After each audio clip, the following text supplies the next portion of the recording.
Thank you. Thank you so much for inviting me here, dear Prime Minister, dear Mette, dear friends. Let me start by saying it is great to be here and back in Denmark. I was thinking when I first came here, I first landed here 20 years ago to follow a European Council meeting, and I thought it was probably the coolest place in the world. Great people, great food, probably the best beer in the world. And then I went to Roskilde Festival and its cathedral, and my view was confirmed. I wanted to start like this because I think that that's the beauty of Europe. I came here and I was asked on my way here, what is your message? And I'm clear in this. The first message I learned 2 decades ago is that Europe is worth it. It is worth your time, your energy, your belief. It is worth the frustrations that it sometimes causes. It is worth the funds it costs. It is worth it because it makes people's lives better.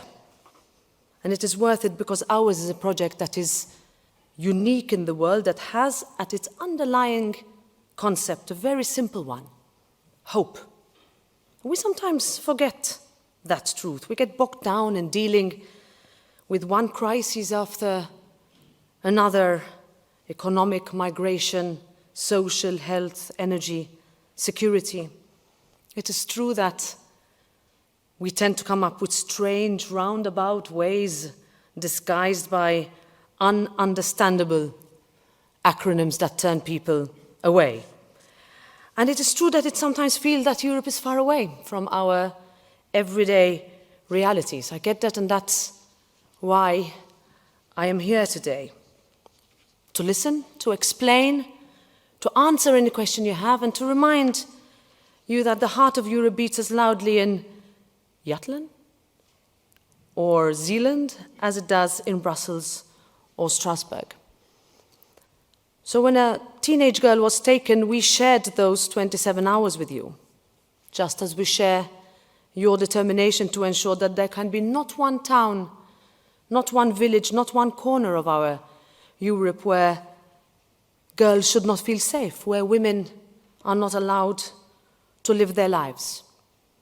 Now, we may share the good times with the bad, but Europe is not about making everyone the same. We are not homogeneous. We don't all share the same traditions, languages, or cultures. But the beauty of this project it is that it's precisely those differences that give us strength of purpose. It is those differences that autocrats mistakenly thought was weakness. And we proved them wrong in our response to the Russian invasion of Ukraine, and we will keep proving them wrong. Building Europe took enormous political courage. It meant that people who fought each other for the entirety of history sat down and said cooperation is better than conflict. They understood that together we can all be prosperous, we could all be safer. And it was that belief that you started with, that realpolitik and hope could come together 50 years ago in 1973. So many member states were still strangled under the weight of the Iron Curtain. And Mette, we've said this, and I told you, you have led in this half century. And I say it openly. It took tough decisions to follow through, to turn rhetoric into action, to transform lives, to change the course of history. And Europe did that. This imperfect project of ours did that. The last 50 years, when we look back, we have seen the transformation of Europe and of Europeans. Everything has changed, perhaps except the certainty of hope that will drive us forward to the next 50 years. And we need to find that political courage again. It's getting harder and harder.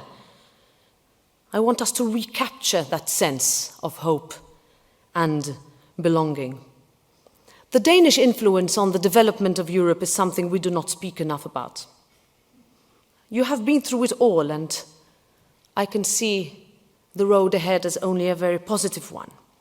Now, you asked us to talk about what are the next steps. They must be about delivering the reform that people want to see. Reform in laws, in legislation that allow us to showcase the economy and the environment as the same sides of the same coin. We cannot neglect one to help boost the other, and we can learn from this country's experience here. I think we proved it just last week when the European Parliament passed some of the most important legislation of our mandate. Now, our new climate laws are not only about making our shared space healthier, it makes it safer, stronger, and more prosperous. The laws that we passed are world-leading and world-reaching, and ultimately a message. And Mette, I take your point, it's true about us thinking that we are that globe. On this, I think we can say the green transition is also about new jobs when we talk to our partners across the world. And also it shows that such big challenges and difficult decisions are worth taking because they pay in the long run.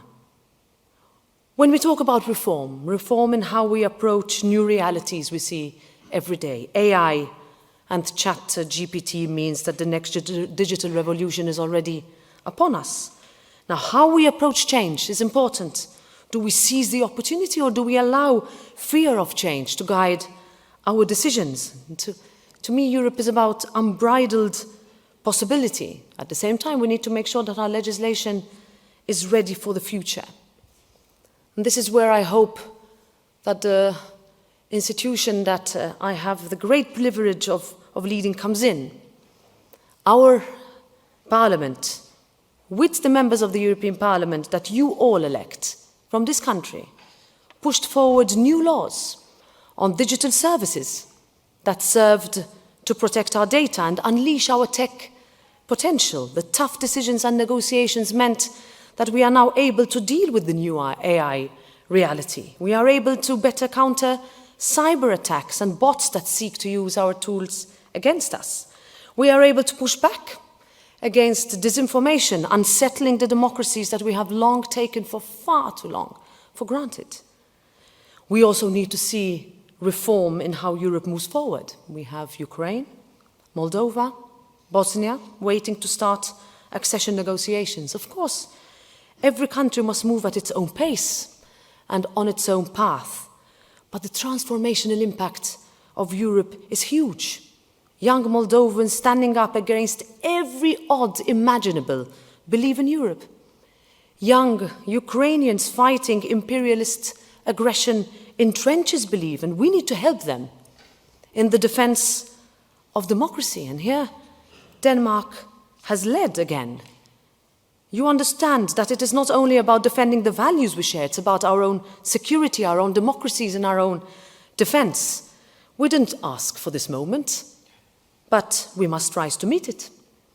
And that means implementing sanctions, providing military, humanitarian, political, and economic support to Ukraine. This is not about charity.